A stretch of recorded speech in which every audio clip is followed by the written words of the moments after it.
Muito bom dia, pessoal que acompanha aqui o Fala Escola. Estamos aí completando um ano de existência no ar, né? Falando de temas relevantes à educação brasileira, trazendo também convidados potências, né? Narrativas, histórias, né? Que muitas vezes a gente não conhece e porque fica um retrato da escola brasileira como um retrato de fracasso. Mas a nossa missão aqui é trazer um outro olhar para essa escola que está resistindo, essa escola que está passando por uma pandemia, essa escola que precisa de apoio, do seu apoio, né? Das pessoas que estão ali no entorno, na comunidade escolar, que precisam olhar para a escola, precisam somar. Então, esse é o Fala Escola. Eu sou o Marcelo, também sou professor de ensino público, e hoje nós vamos receber aqui um maravilhoso convidado que atua na educação, está lá no Rio de Janeiro. Então, assim, com grande alegria a gente recebe ele aqui. Ele vai falar um pouquinho da trajetória dele na educação. Ele também é um poeta, ele também é ator. Enfim, a gente vai explorar um pouquinho, né, as competências, habilidades aí que ele tem fora também da sala de aula, mas que ele com certeza ele traz isso com grande maestria aí para o trabalho dele. E vamos deixar de delongas. Eu vou chamar aqui o Glaucio Cardoso. Tudo bom com você, Glaucio? Tudo bom, Marcelo? Saudações ao pessoal que está assistindo aqui o nosso programa. É uma alegria muito grande estar aqui, uma honra mesmo poder falar de educação aqui com vocês. Maravilha. O Glaucio, ele está lá no Rio de Janeiro, né, Glaucio? Me conta um Sim, pouquinho sim. aí. Você está no Rio de Janeiro, na escola pública, escola privada, tá? Em que momento que você está aí na sua trajetória aí de educação? Marcelo, no momento eu trabalho na educação privada. Eu trabalho numa escola particular que fica em Campos dos Goytacazes. Atualmente estou trabalhando apenas nessa escola. E é bem distante de onde eu moro, cerca de 4 horas e meia de viagem, né? E aqui no Rio a gente tem uma realidade muito curiosa em relação à educação, porque tanto as escolas públicas quanto as escolas particulares, eu percebo que elas precisam sempre adaptar-se às suas realidades. Isso não chega a ser nenhuma novidade, né? Todas as escolas precisam adaptar-se às suas respectivas realidades. Mas uma coisa que a gente nota aqui no Rio, pelo menos é o que tem sido a minha observação, é que essa realidade, muitas vezes, ela muda não de uma cidade para outra, de um bairro para outro, ela muda de uma rua para outra. O público que você recebe em uma escola determinada é, às vezes, muito diferente do público da escola 2 ruas à frente, né? Eu digo isso tanto com base nas experiências que eu já tive, quanto na observação que eu faço da escola em que minha esposa trabalha. Minha esposa é professora do Estado também, né? Somos 2 professores em casa, e ela já relatou para mim como é diferente, né, a realidade da escola onde ela está lotada atualmente e das escolas no entorno dessa, né? Então, é muito interessante isso quando a gente observa. E no caso da escola particular, isso também é uma realidade, sendo que muitas vezes as escolas particulares elas acabam agregando realidades muito mais distintas até. Por quê? Porque o aluno da escola particular geralmente é aquele que tem maiores condições de deslocar-se. Então, uma escola particular vai ter alunos de várias áreas, às vezes muito distantes, né? Enquanto que na educação pública o mais comum é que os pais procurem matricular os seus filhos no seu próprio bairro, se possível na sua própria rua. Nem sempre é possível, mas você percebe que, em termos de realidade, a escola pública ela é menos heterogênea em alguns aspectos que a escola particular. Pelo menos essa tem sido a minha observação.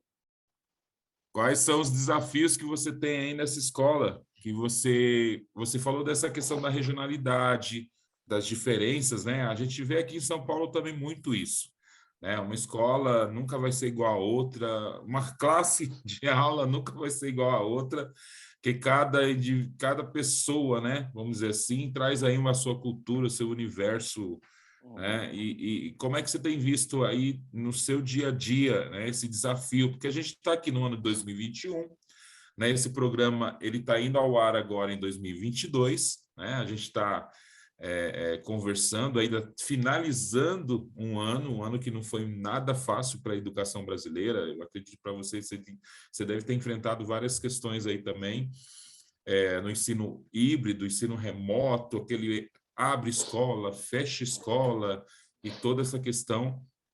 Então, eu queria que você falasse um pouquinho também desses desafios que você enfrentou, né? Porque essa questão da regionalidade, às vezes a gente tira de letra, né?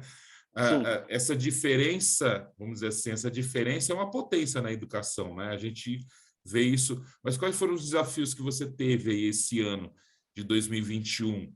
E o que você almeja para 2022? Porque, assim, a gente está ainda nesse momento aí de pandemia, a gente não sabe ao certo se em 2022 a gente vai ter ali uma completude, né, do esquema vacinal, e aí tranquilizar um pouco mais, mas eu queria que você falasse um pouquinho desses desafios que você teve esse ano aí, nessa trajetória. Eu acho que o maior desafio que a gente teve em 2021, alguns dos maiores desafios, primeiro, a gente estava entrando no segundo ano da pandemia, o segundo ano dessa realidade da aula online, e a gente ainda estava tentando entender como fazer esse trabalho online. Porque a educação, e isso é uma coisa que eu acho que todo educador concorda, a educação, o processo educativo é muito mais do que apenas você derramar conteúdo para o aluno. Educação é olhar, educação é toque, educação é sentir. Então, quando você está na prática de sala de aula, tem aquele dia que você entra e você percebe que tem alguma coisa errada com a turma. Você percebe, a turma hoje parece que ela está meio para baixo. Você tem esse olhar. Às vezes a turma inteira está muito animada, está ali contigo, mas você percebe que tem um aluno que está amuado. E aí você tem, eu acho que essa coisa do olhar, o principal da educação para mim sempre foi isso, o olhar e a escuta. E com o ensino remoto, a gente quebrou isso. Houve uma quebra nessa coisa do olhar, essa coisa da escuta. Eu acredito que muitos professores passaram pela situação de dar aula para um monte de bolotas coloridas por conta das câmeras fechadas, né? E aí você não sabe se aquele aluno realmente está ali te ouvindo ou se ele simplesmente fez o login e voltou a dormir. Você não sabe. Né? E aí você tem que pensar, acho que o desafio foi como é que a gente vai transformar esse espaço, né? Eu brinco que nós viramos um bando de telaplanistas, todo mundo na tela plana. Como é que a gente vai transformar esse espaço da tela plana num espaço de troca, num espaço que realmente empolgue a pessoa ao questionamento, a pensar, e não apenas a ficar ali passivamente ouvindo, né? E, principalmente, como converter esse espaço tão frio que é a tela, como converter isso também num espaço de escuta, também num espaço de olhar. Eu creio que mais do que um desafio pedagógico no sentido conteudista, o grande desafio pedagógico que todos nós da área de educação tivemos nesses 2 anos de pandemia foi o desafio de converter o nosso espaço possível, o espaço das telas, convertê-lo também num espaço de humanidade. Porque você só... desde Pestalozzi até Paulo Freire, passando por Eurípides Barzanufo, vários educadores dizem que o espaço da escola tem que ser um espaço amoroso, ele tem que ter um calor humano. E não existe nada menos calor humano do que a tela. Né?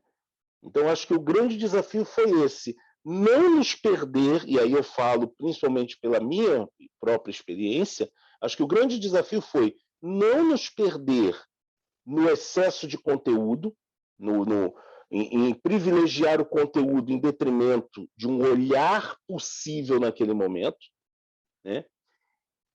e não se abater, não se deixar, às vezes, contagiar pelo desânimo que acometeu os alunos. Porque esse desânimo dos alunos era esperado e é natural, a gente tem que entender isso.